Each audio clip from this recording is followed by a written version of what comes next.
Bonjour à toutes et à tous. Je vous retrouve pour la lecture de l'article que j'ai écrit à l'occasion de la nouvelle lune du 9 septembre 2018 et que j'ai intitulé Méthode, praticité, rationalité. Alors je reprends, comme j'ai fait la dernière fois, la fin de l'article précédent, car je trouve que ça permet de remettre un petit peu en mémoire où nous en étions, puisque les événements se suivent mais ils ne sont pas séparés en petits paquets qui se suivent comme un train, mais ils s'écoulent sans être séparés, et c'est bien de se remémorer sur quoi nous avons parlé la dernière fois et de continuer. Voilà, donc je reprends. Reprise et suite de l'article du 26 août 2018. À propos du grand trigone de Terre, il devient possible, à partir de la pleine lune et sur les mois prochains, de construire une nouvelle identité, basée sur l'idée ou les idées que nous nous faisons de nous, ou bien que nous voudrions que les autres pensent et voient de nous. Il s'agit aussi de réussir à incarner une nouvelle enveloppe, un nouveau corps énergétique rénové, nettoyé des scories. Crise émotionnelle, crise relationnelle, crise identitaire, crise sécuritaire sont les fruits de cette mutation douloureuse. Toutes les confrontations auxquelles nous assistons ou bien dans lesquelles nous sommes impliqués sont destinées à nous faire prendre conscience de nouvelles potentialités que nous avons en nous ou que notre environnement nous apporte. Les carrés, semblant plus durs, parce que plus ancrés dans la matière, sont destinés à nous aider à intégrer ces nouveautés. Donc, effectivement, les carrés ont en général un impact plus puissant sur notre quotidien, car on ressent une sorte de puissance intérieure ayant besoin de s'exprimer et une résistance extérieure par les événements, l'environnement personnel, qui fait obstacle à ce besoin d'épanouissement. Cela est perceptible, mais pas toujours visible. Pour cette nouvelle lune du 9 septembre 2018, nous avons affaire avec un grand carré d'évolution, c'est-à-dire 4 carrés et 2 oppositions. Quelle énergie! Pour ma part, je considère ces aspects comme des occasions et belles opportunités de modifier les choses, les faire progresser et surtout faire appel à notre esprit d'analyse, de discrimination et enfin d'évolution de l'âme. Le dynamisme et l'énergie déployés par les carrés et oppositions, réputés difficiles et mal aimés, sont néanmoins là pour nous aider à avancer et réaliser nos rêves, même les plus fous. À partir de cette nouvelle lune, il va nous falloir continuer à déployer nos efforts avec d'autant plus de courage que le ciel nous envoie l'aide et l'espoir concret du grand trigone de terre, un signe de réalisation tangible dans notre vie. En effet, de gros efforts sont engagés dans l'action pour donner forme à nos idéaux tout en nous appuyant sur du concret, sur l'expérience, le pragmatisme, le réalisme, l'autorité, la détermination et le libre arbitre. Des confrontations, entre parenthèses les oppositions, et conflits intérieurs quant au choix, décisions et actions à mener doit émerger une toute nouvelle direction à prendre. Qu'il s'agisse d'une nouvelle attitude, d'une totale rupture avec le passé dans un ou multiples domaines de notre vie, nous serons amenés à briser et régénérer notre vie.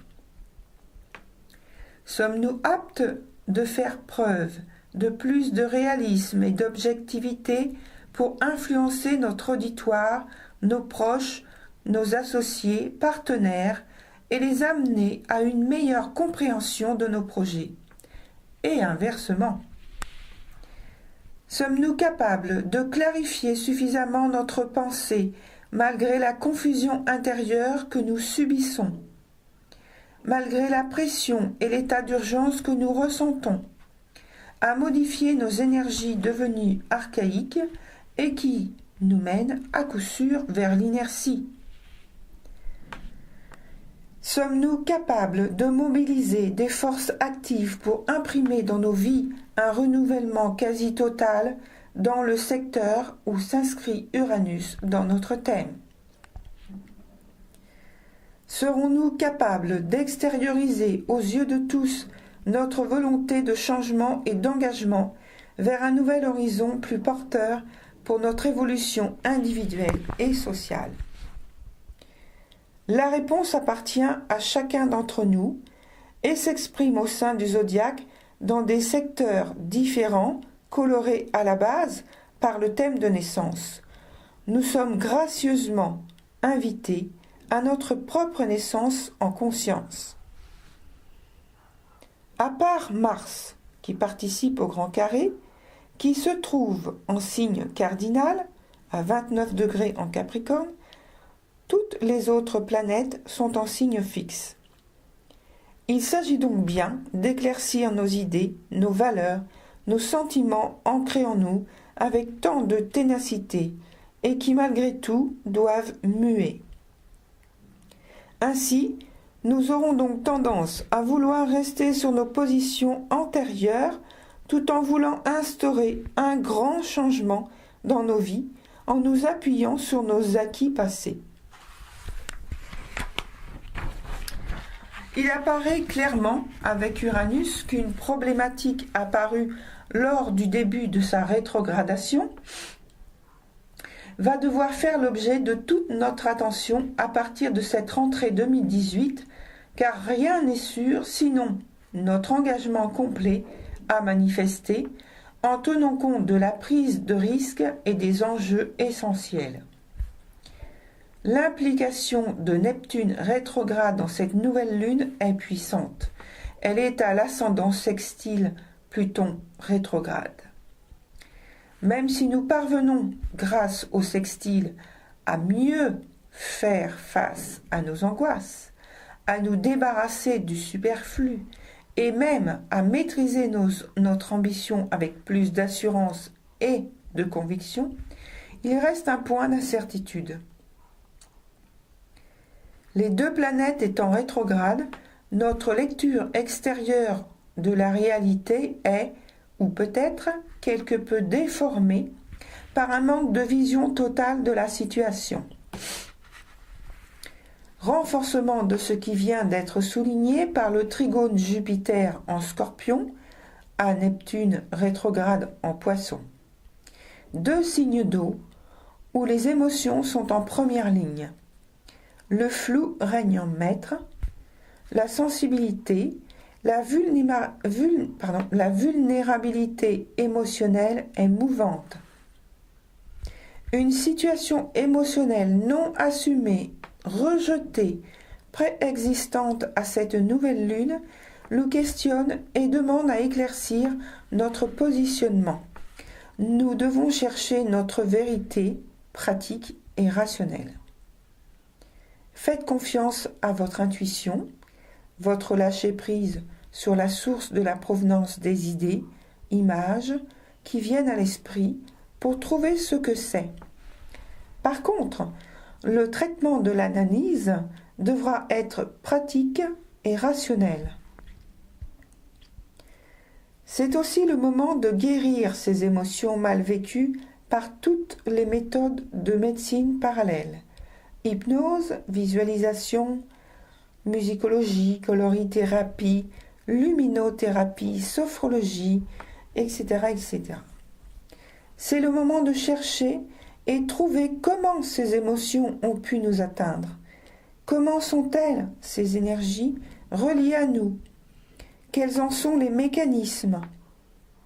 L'esprit sera particulièrement connecté en une sorte d'état hypnotique permettant le lâcher-prise nécessaire pour évacuer le trop-plein émotionnel douloureux. Voilà, c'est fini pour cette lecture. Je vous remercie de l'avoir écoutée. Et je vous dis, comme d'habitude, bon courage à toutes et à tous, et que la lumière qui anime vos âmes soit toujours votre guide et votre soutien. Bonne nouvelle lune. Au revoir, à bientôt.